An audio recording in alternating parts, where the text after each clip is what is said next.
Welcome to SantasAbout, the podcast spreading Christmas cheer year-round. I'm Santa Claus, and I'm here to share stories that inspire, challenge you to take action, and remind you that goodness still exists in the world. Today's conversation is going to have you smiling, so let's get started.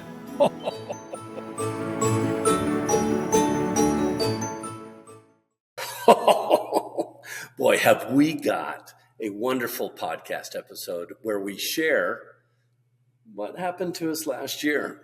You see, when you think of Santa Claus and Christmas, you probably picture snow, sleigh bells, and maybe even the North Pole. But last December, Santa and Mrs. Claus, well, we found ourselves in the desert in Dubai, where something happened that really changed our hearts forever. I'll admit, Mrs. Claus, that going over there, I thought, wow, what a great opportunity to influence people for good, thinking that we would be the influencers.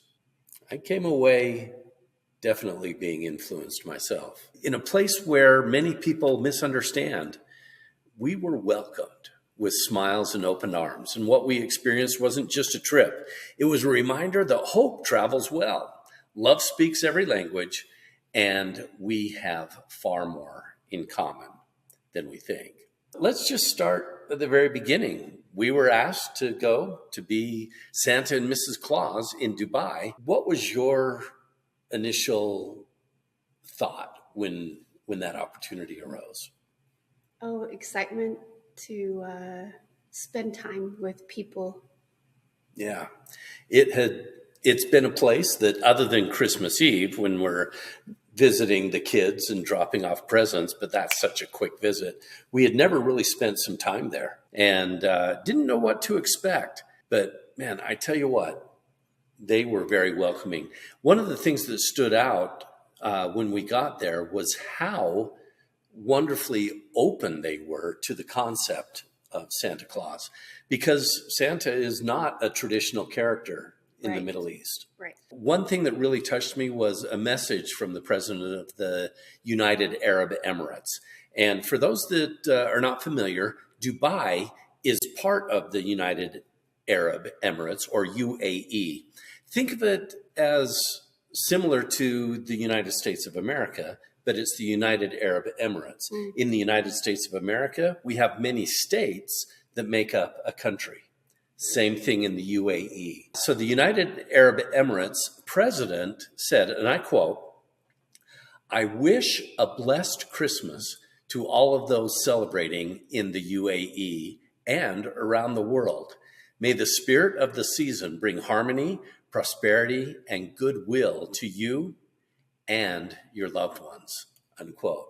Did that surprise you? It did. I thought it was very sweet, welcoming the world to come and celebrate Christmas in a place that doesn't traditionally celebrate Christmas. Right. And the fun thing was that adults and children, this was the first time that they had ever seen Santa and Mrs. Claus. And so it was really fun to get the perspective of both the adults and the children. Usually we have children running to hug us, but over there, it was both adults and children. Yeah. And it was kind of fun because you kind of got that feeling of adults peeking around the corner and just being wide-eyed as they stare and see Santa and Mrs. Claus. It was a lot of fun. Yes. Well, let's go ahead and highlight some of the adventures from the very beginning. You know, we had everything lined up, right? We had our passports, we had our plane tickets, we had our shuttle arranged to the airport, which was an hour and a half drive from where we were. And so it wasn't just taking an Uber down to the airport. Right. So we get on the shuttle, make it down to Las Vegas, where we were going to fly out. And the plan was Las Vegas to Houston to Dubai. Yeah. Right? And we get to the ticket counter And what happens? We get to the ticket counter at the Las Vegas airport, and the sweet lady said, "You're not getting on this plane today." We're like, what? And she said, your passports need to be valid for 6 months past your stay. And ours were only valid for 5 months past our stay. And so we scrambled. What can we do? And we asked her, what are our options? And she's like, get your passport updated. Otherwise, you're not going. And we were expected that next day. Yeah. And so, well, the very sweet thing, this lady, she said, I get off in a half an hour and I can drive you to the post office and they will help you get your passport. Which was so sweet. Yeah. So we went to a waiting area and we got to work. Yeah. So Santa called the post office and I called the airline. And in talking with the post office, I found out that there is an option for an expedited passport, which is not available in Las Vegas. Mm-hmm. The closest passport office would be in Los Angeles, which from Las Vegas to Los Angeles, maybe an hour flight or about a 5-hour drive. Between 5 and 9 hours, depending on traffic. And so we set an appointment for the next morning to try to get our passports expedited and just put forth the good thoughts and hope and plenty of cheer. Yeah, and actually made the reservation for that next day in the afternoon with the faith that... The reservation for the plane ticket. Yeah, because we would then fly out of Los Angeles. Yeah. And there was so much running around that needed to do. We needed to get new photos. We needed to actually print out the application because they couldn't accept an online application. We needed to physically sign it. We needed to do a number of things. And so we came to the conclusion that why don't we just rent a car? Because we've got to do all of this running around, and then we'll drive to Los Angeles, get the paperwork done at the hotel, right, and then just show up for the appointment the next morning. Yeah, but I'll tell you what, people are so kind to Santa. Yeah. Everybody was so helpful along the way. We gave out candy canes, we shook hands, it didn't matter if we had to wait a little bit because it just gave us time to visit everywhere we went. Yeah, and I don't know how people identified us as Santa because we were wearing these outfits, being incognito. But for some reason, everybody knew that we were Santa and Mrs. Claus. We did have Mrs. Claus knitted Santa Claus hats, right? So we did have those on. So I guess we were kind of a dead giveaway. We made it to the hotel. We woke up early that next morning and headed straight to the passport office. Our appointment at 7:30 in the morning. We show up at the window, and they were so gracious. They were like, well, how can I say no? And so we had everything in order that they requested. We handed that over, went and grabbed some breakfast, came back a couple of hours later. Picked up the passports, headed to the airport, and we were ready to go. The event coordinator who arranged everything in Dubai was a little bit nervous. But we said, don't worry, Emma. We've got this taken care of. We're Santa and Mrs. Claus. And fortunately, everything worked out. Yeah. And we arrived in Dubai. Quick pause, friends. This adventure, it's brought to you by Curb and Turf, the free app that connects RVers with private landowners. You see, as Mrs. Claus and I travel the country, we need safe, welcoming places to camp. And Curb and Turf delivers private spots all across the U.S. So when you plan your next trip, you got to ask yourself, why not camp where Santa camps? Download the free Curb and Turf app today.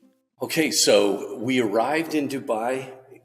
Elegant airport. So beautiful. And everybody was so kind. And we were uncertain how we would be treated. Yeah. but everybody was so gracious.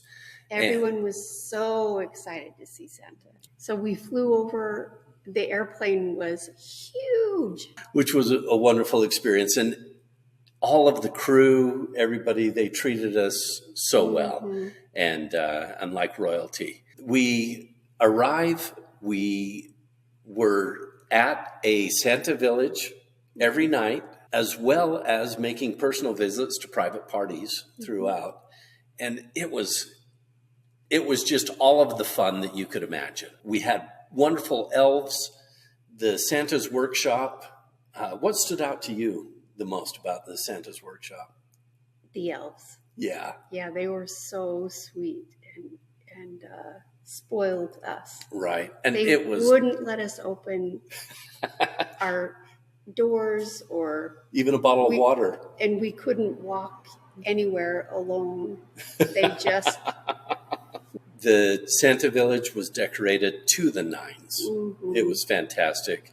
And just a wonderful, warm place. Just to kind of give you an idea, people would stand in line, and then they would walk through the workshop where toys are made, the nice list is made, in the mailroom. And then you'd go through a curtain, and you would be in a room alone with Santa and Mrs. Claus and one or two of the elves. Not your typical wait in the mall with the line and the noise. It felt like a very private, intimate room. It was very sweet. And the thing that I loved about that is that we were able to connect on a one-to-one basis without a lot of distractions. Yeah. The main point of this podcast is I want to talk about some of the virtues that we experienced from meeting with people. Yeah. So from here in the podcast episode, let's just talk about some of the virtues that we recognized and tell it through the story of what happened. Yeah. Should we start with hope? I love it. Okay. What was the thing that stood out to you with hope? Oh, I think the Ukrainian family. Absolutely. Yeah? Yeah. So mother, 2 daughters. And a grandmother. And a grandmother came through. They were very sweet. And after we take photos and chat for a little bit, the mother said, the girls have written you a song and they'd like to sing it for you. Do you mind if we take a little time and let them sing you a song? Oh, and it was so sweet. Yeah. It was so sweet. These 2 young girls just sang. I think they're probably, maybe they were 4 and 7. They were pretty young. Yeah. And the song was, Merry Christmas for Santa, Merry Christmas for Santa. They just kept repeating the same thing. It was so sweet. Yeah. Oh, and they were rocking and dancing. And of course, Mrs. Claus was crocheting some Christmas hats. And she asked if they were going to be there for a little while because she didn't quite have 2 hats made for the 2 children. So I had 1 hat all the way complete. And the second hat, I had the red part done, but I hadn't put the white rim on it yet. Yeah. And so they said, we're leaving. And in 10 minutes. We said, you know what? I bet Mrs. Claus can finish this hat in time before you leave. Will you come back? And because we were taking a short break, and they did come back. And that's when the conversation turned. We asked them where they were from. They said they were from Ukraine and they hadn't been able to go home. They weren't the first people that we met from Ukraine. And all of them just said their wish for Christmas was to be able to go home. Yeah. And being that they couldn't go home, they were just wishing for peace. For peace. And they were wishing for hope. Yeah, absolutely. They were just hanging on with hope in their heart. Yeah. And it was one of those moments where we were able to essentially just hold hands and say, we hope for the best for you and your country and your people. Yeah. And the mom broke down in tears. Yeah. And she just embraced us and would not let go. And Actually, was she weeping. was having a hard time holding herself up. She needed really to sit down, Right. Because she was so overcome. And the mother said, "We have never had somebody do something like this for us." Yeah. And the girls came running to me, and I had just finished the other hat, so I put the hat on the other little girl, and that's when the mom just collapsed into Santa's arms and just hugged him and cried on his shoulder. That gave me the opportunity to express my hope and faith that everything will work out for them. Yeah. And it was just a very touching and moving experience. Well, and everyone has loss, but faith and hope is where your family is. Yeah. And if you're not with family, find family Yeah. to make your own. Yeah. Yeah. And if you're not with family and can't be with family, reach out and give hope and embrace somebody into your life. Yeah. That's what I took away from that experience. Yeah. The other experience, I would talk about empowerment. Okay. Yeah. Do you remember the family that came through? And they had a teenage boy who it appeared was somewhat on the autism spectrum, had some challenges that way, and would say things that were socially not necessarily appropriate. Well, what society might say. Right. Oh. And his parents kept saying, "It's enough. We don't, Right. come on, let's just take photos and be happy." Right. And you almost got the impression that he was told, "Don't run on, let's be polite." Right. And he was trying very hard to follow. he was. Yeah, he was being very gracious. He was very matter of fact, though, right? Mm-hmm. And I had the opportunity to ask him what he wanted for Christmas. And he said, "Santa, I want you to take away my disability." And the parents were like, "Oh, that's not an appropriate thing to ask for." And I was a little bit taken back. How do I respond to that? Mm-hmm. And I'll tell you what, this beautiful person right here. I was sitting right next to him. And she immediately jumped in and said, "Oh, honey." I just put my arm up like this to him. She said, "Oh, honey, don't you realize that that is not a disability, but that is your superpower, and that you just need to figure out how to use it to make the world a better place." Yeah. To see the mechanisms in his head Changed. You could see him figuring out and his eyes lighting up. Yeah. And the recognition of, "You're right. Yeah, I've got This something. is my superpower that somebody else doesn't have." And so it was Mrs. Claus that really empowered him. And he left, I believe, not thinking that he had a disability, Yeah. but that he had a special power and that he just needed to figure out how to use that to make the world a better place. Don't you think that's what is part of the whole Christmas season, is turning your thought process around, looking for the bright side of things. Right? Yeah, yeah. And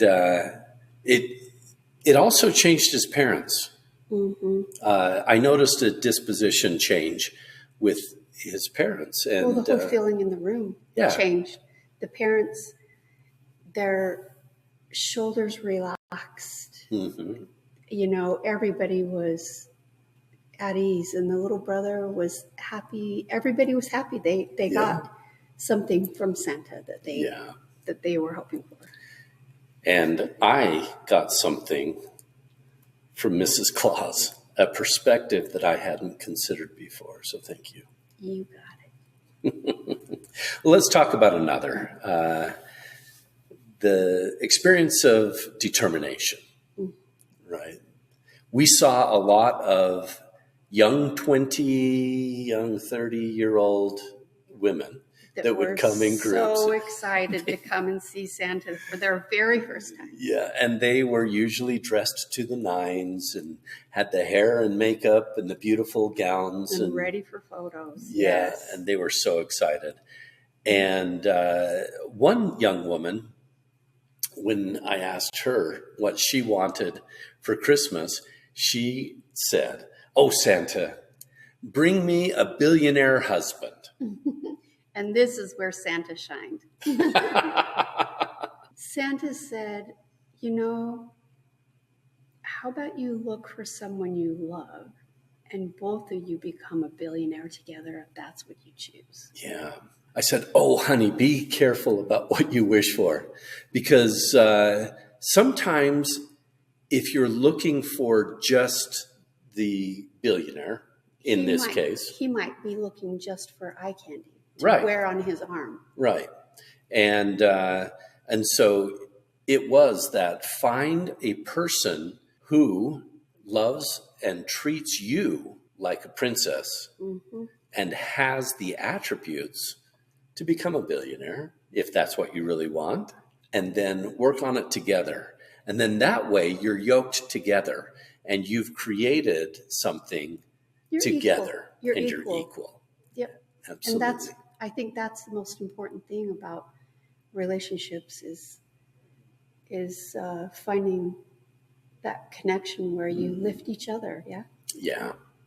And that was fun because she looked at us like, well, what a novel idea.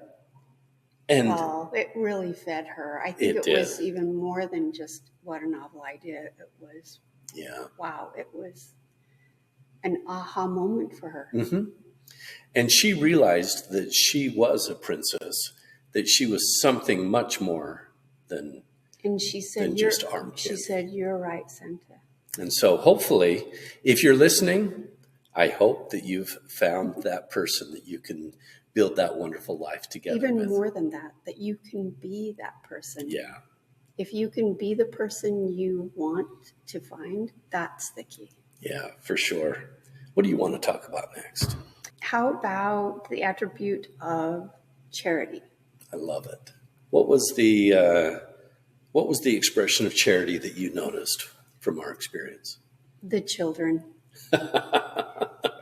Just outside the exit, when they just finished taking photos with Santa and visiting with us, they got to go out and make either a gingerbread cookie or a gingerbread house. Yeah.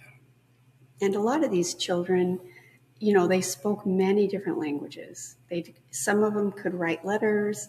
A lot of them would write a letter and want to give it to us, or they would make cookies and they wanted to give us the cookie. I think the one that stuck out to me was the little boy. He spoke Russian, and his father came back and just peeked in the curtain and said, "Can we he just wants to give you a gift." He kept saying, "Santa gives everything to everybody, but I'm afraid nobody's going to give a gift to Santa. I need to give him a gift." And there were like carnival games. The boy and his dad had been playing the games, and they won this big old stuffed gingerbread man. And Santa, he said, "The little boy wants you to have this, right?" And Santa said, "Oh, no. This is a season where Santa gives gifts to children, and, you and your dad won that. I think you want to keep that as a memory or a token of your vacation." And this little boy was determined. He said, "Daddy, please tell Santa." So his dad told us that he was afraid Santa wasn't going to get a toy. So Santa grabbed that plushie and just hugged it and thanked him. And the little boy was so pleased. Yeah. So two people came away very pleased with that. Of course, that melted my heart, receiving a plushie from a little boy. And he got to experience what it is to give and to be generous. And to serve others. It was something that he surely did want to have, that plushie himself. Right. There was the other little boy that did the same thing. He brought in a toy that he had won. Yeah. It was a teeny little teddy bear, yeah? Yeah.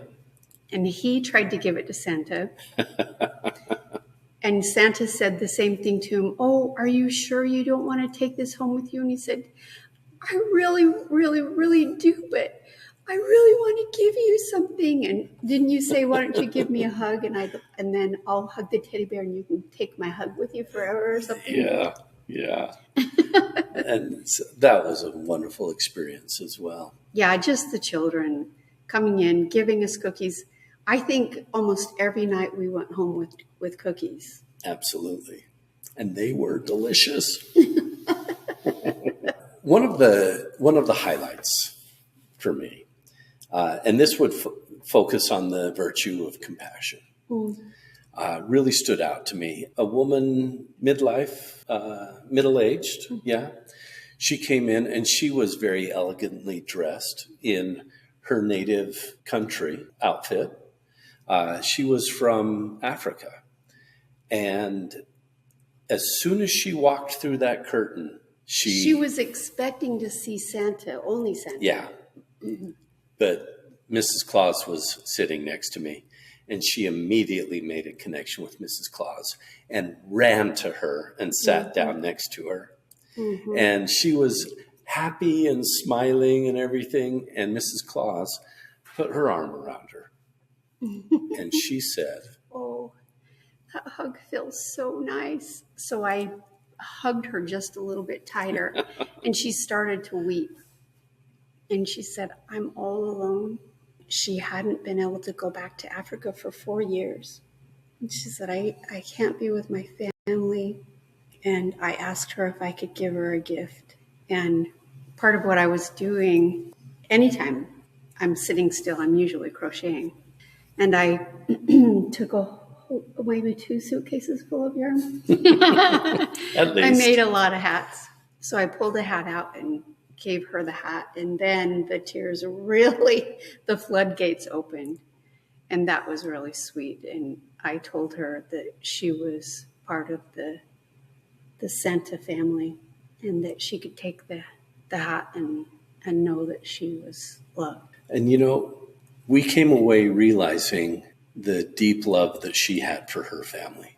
And oftentimes you don't realize how much you love something until you don't have easy access to it. Yeah. That was really a highlight as well, the connection that you made with her. Mm-hmm. So thank you for... Yeah. I realized on that trip how much people love their families. Mm-hmm. You could feel it. And it didn't matter where in the world they were from.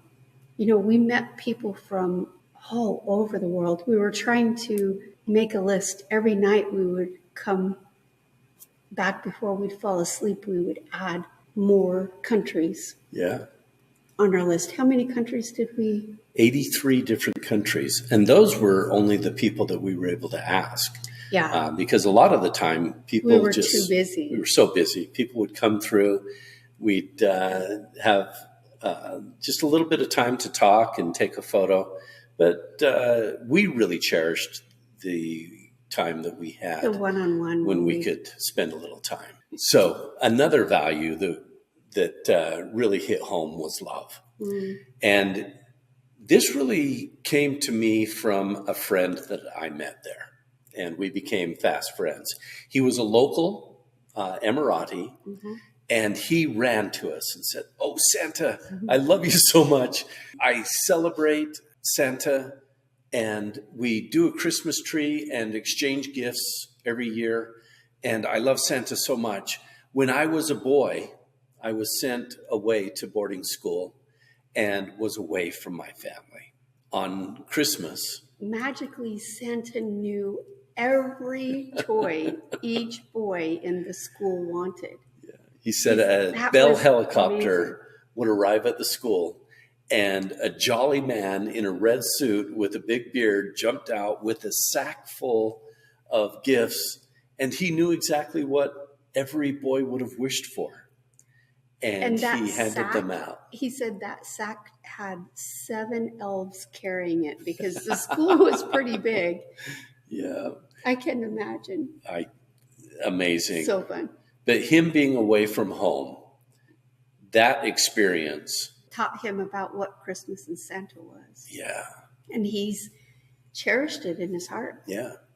And his love for us really made us feel welcome, made us feel loved, and it was wonderful to make a new friend. We met him first when the hotel that we were staying in had a restaurant in it that this guy loved to come to this restaurant. He kept coming back, hoping to see us.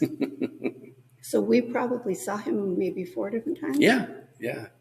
It's like he would linger at the restaurant hoping that we would come to dinner there. Yeah.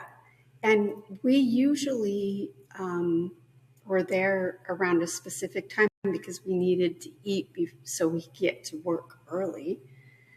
And on Christmas Eve, he came in even earlier because we were there for lunch. We usually had a late lunch or an early dinner, right? Well, and we needed to be to our post earlier on Christmas Eve. We went to as early lunch as we could, maybe or even before noon. Yeah. Anyway, we went down and it just, was it luck or fate or what? It's the spirit of Christmas, right? He brought his son because he wanted his son to meet Santa. And it just happened that we were there at the same time. Yeah.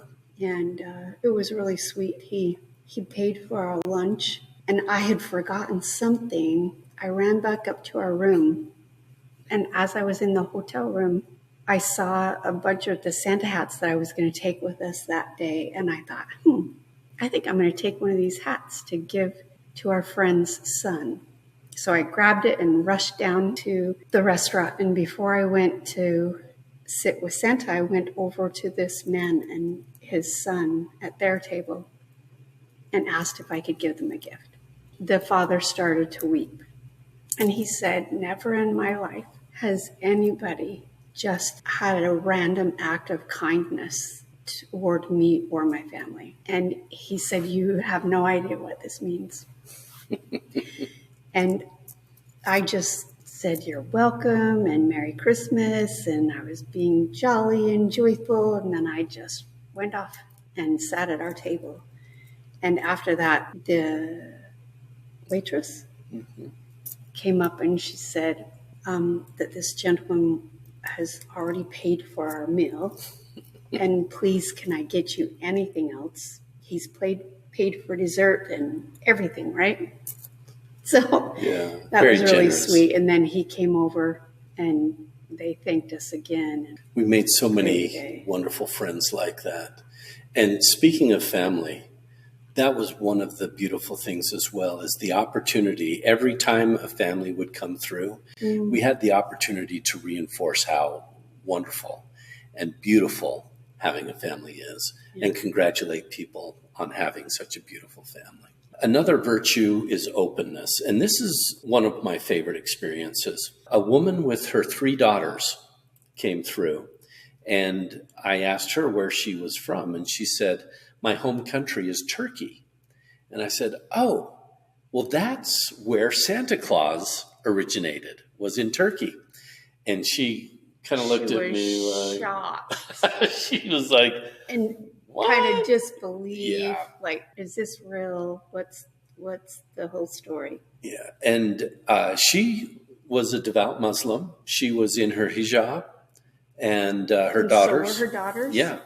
But she was open enough to be curious Mm-hmm. And she said, well, tell me the story of Santa Claus. And so I was able to talk to her about how in the first century, a gentleman named Nicholas was in Turkey, and he was a man of wealth. His family came from great wealth, and he was very generous with what he had been blessed with. And one particular story about Nicholas, that there was a family that had 3 daughters, coincidentally, just like her, and they were very poor. They did not have the money that was necessary, as was the custom, to provide what would be considered a dowry. And so the fate of those daughters would have been not pleasant if they hadn't been able to marry properly.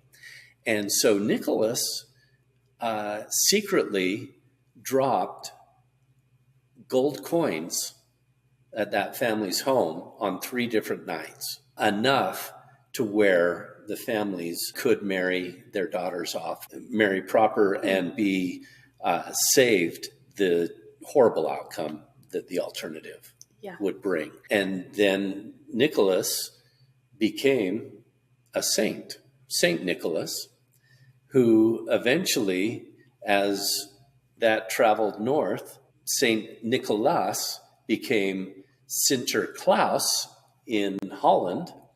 And then Sinterklaas, that idea came over to America as Santa Claus. And that's the origin story of Santa Claus. Mm-hmm. And it started all the way back in 270 or 280, the year 270 or 280. And she was just, thank you for that story. And it brought a connection. Yeah, and I think they came with the idea of, oh, this is something to do. We can get our photos taken, and we're not sure what this Santa thing's all about, but it's something that's going on, so let's check it out. From her, almost an impatience attitude of, okay, the girls want to do it, let's get it over with, to an appreciation for being open to another culture or thoughts or ideas. You know, we all want the same thing for our families. Yeah. And so many people want us to focus on how different we are, right? They're so different, you don't want to be open to them. And our message, and the message of Santa Claus, is let's focus on what we have in common. We all want peace. We all want connection and family and love. That's what we have in common, and so let's focus on that. Regardless of where you're from. Yeah. You know, I mean, how many different ways do people say Santa Claus? Yeah.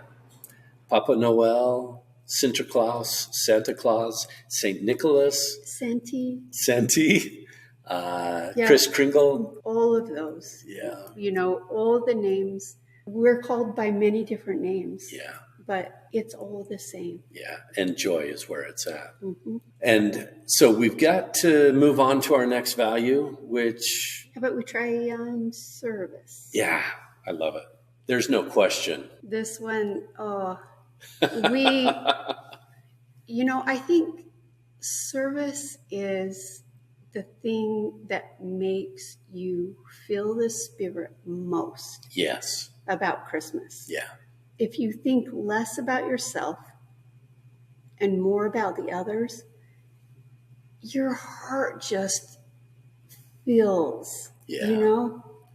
And that's what Santa usually does, right? But we got the other end of that. Yeah. We got to see people's hearts grow by serving us. Yeah. And most of all by the elves, don't you think? Absolutely. Yeah. The elves, and also the people that ran the behind the scenes. Mm. They're not up there in the front lines, so to speak. And so there was the hotel staff. There was the event coordinator staff. And the builders, The taxi driver that drove us everywhere. Yeah. And, They're taking time away from their family to serve us. yeah. And what a warm feeling that left with us to be served. And we always feel warm about serving others. Yeah. Which kind of brings us to our next virtue of friendship. Mm.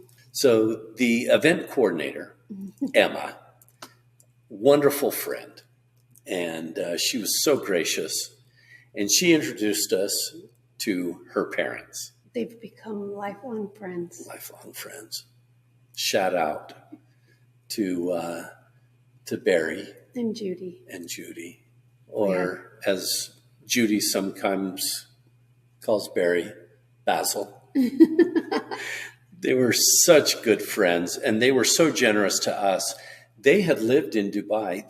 They're from England originally, but they had lived in Dubai for 40 years, and so they knew the ins and outs.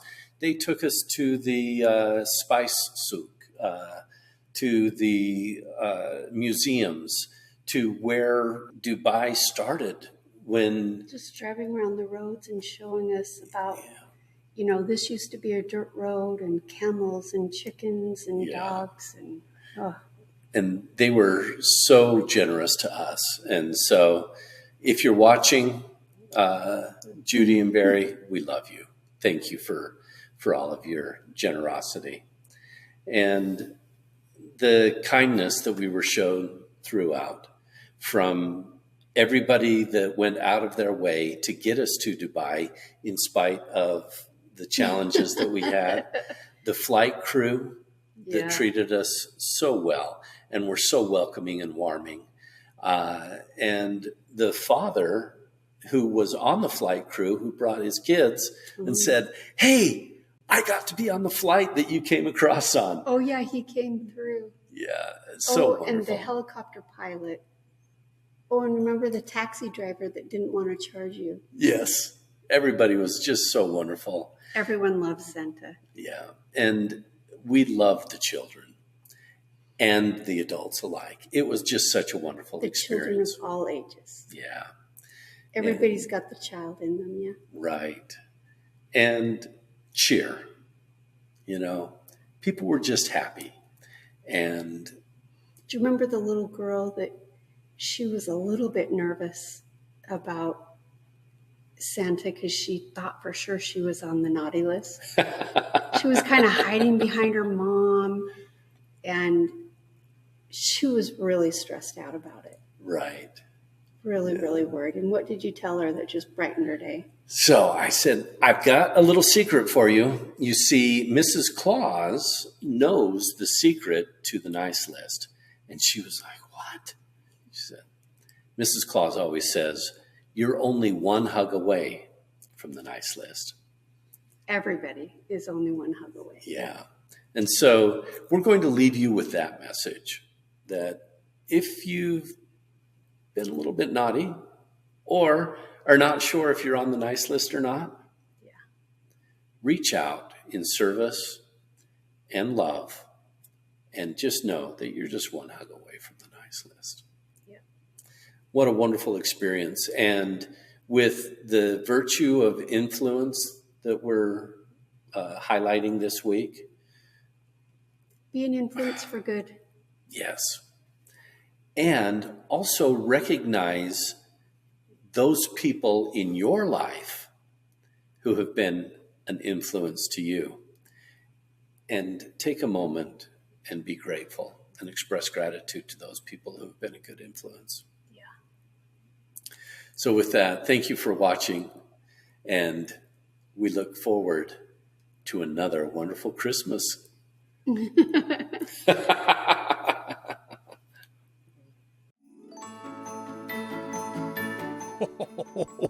I hope that story inspired you as much as it did me. All right, now, it's challenge time, and you know what to do, right? Well, do it. Share it with the hashtag SantasAbout and tag us. Let's create and then spread some goodness. And if you loved this episode, share it with someone who needs the inspiration, because small acts create big ripples, and kindness It should be a lifestyle, not just a holiday tradition. And if you want more, check out our premium community at SantasAbout.com. New episodes every Tuesday. Subscribe and leave us a review if you're feeling generous. And remember, some folks, why, they're just one hug away from the nice list. So be good, for goodness sake. And we'll see you next week.